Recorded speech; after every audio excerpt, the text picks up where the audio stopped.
Welcome to 60 Seconds with KG. This is my extended version, volume 2. And last week I started a little mini dive, and I've been doing a deep dive in 5-out, but again, in a 6-minute video, trying to keep it right to the point for you guys out there, a mini dive into 5-out for you. And last week we talked about DDM and 5-out, and we talked about different ways to align your players to start out 5-out or use an entry, and we used chin and horn action and also the fake handoff action. So go back to episode 1 of the extended version on my YouTube site or my Facebook site or my Twitter page, and you can find all those. Today, I'm going to focus on this action right here, the post flash and different ways to do it. So again, I've got drawn here a 5-out alignment with the rim runner who now either, has gotten down and flashes to the top. And this, to give credit where credit is always due, because there's no real originality.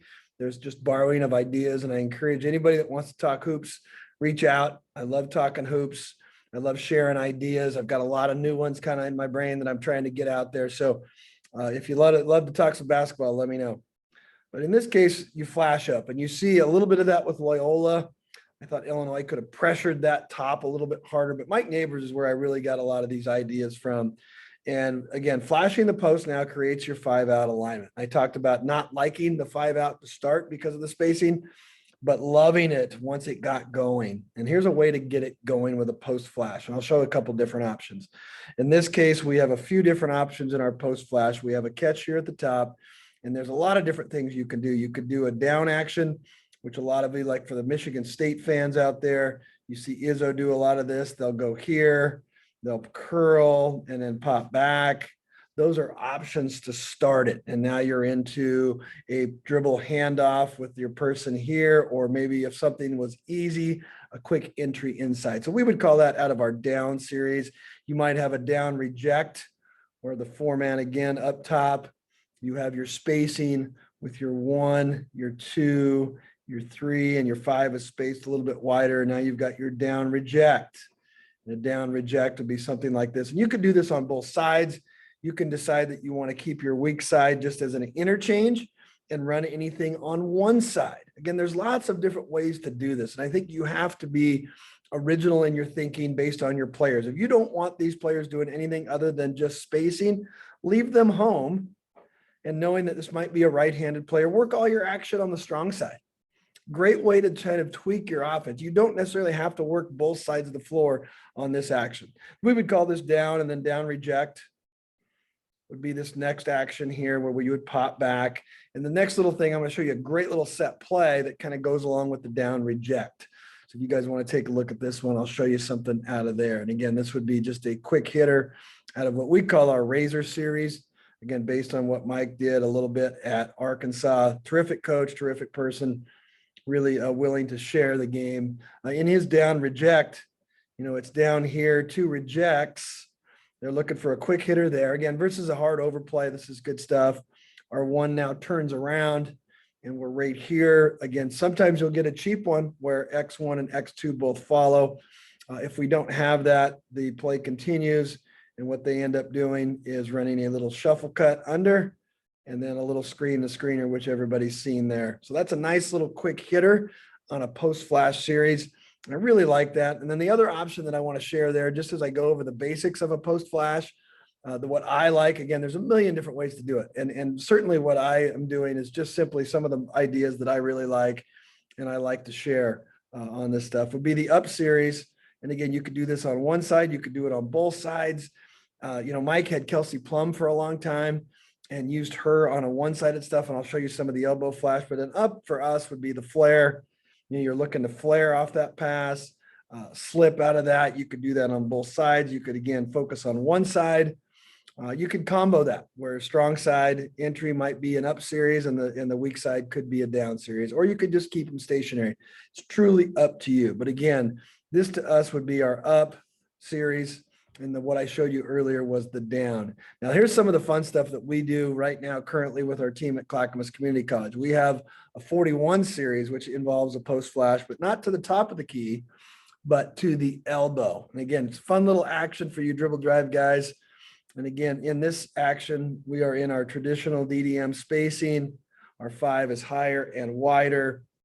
In this case, we've got our 1, and we're going to push the 2 out. We love that action. Obviously, the Wahlberg push is a big part of our zone offense.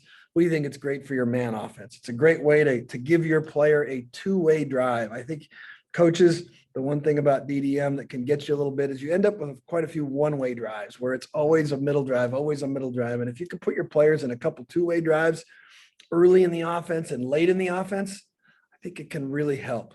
In this case, out of our series here, we'll flash right here to the elbow. Again, elbow flash. And now we'll do a couple things out of that. We'll go a quick give and go out of that series. We will also, as a second option, we would go ahead and enter to the 4 right there. And again, our 2 is cleared, 3 is spaced, 5 is high and wide. We would now a lot of coaches call this scrape action. We just, we call it part of our in series kind of fake handoff. And then go. That's a great one if you've got a 4 that can put it on the bounce. Really good stuff there. And then the last one out of there that, again, part of our elbow flash series. And again, I just remember Mike and Chantel Osafor, and they also had Kelsey Plum there, obviously the greatest scorer in NCAA women's history.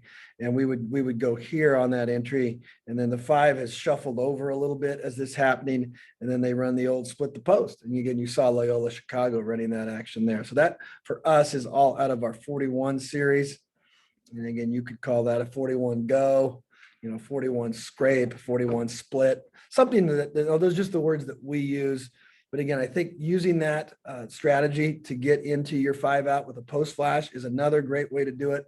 And lastly, kind of just to talk about how you would kind of run your dribble drive from there. And I'll start this little slide series, these 3 with Novak spacing. So again, when I say Novak spacing from episode 1 of the extended versions, we're really, really trying to get people high and wide, and then taking our 4, this is 5 out spacing. So again, I start this offense with a 2-way drive. And again, I'm still a dribble drive lover of the principles, the concepts, and all those things. So I'm still dribble drive. I'm not going to change any of my rules. I still got my kickback rules. Okay, now this guy's going to have to go a little bit farther and wider. I've still got my, window. We're going to want to get a paint touch here. We're going to fill out. Now 4-man is going downhill.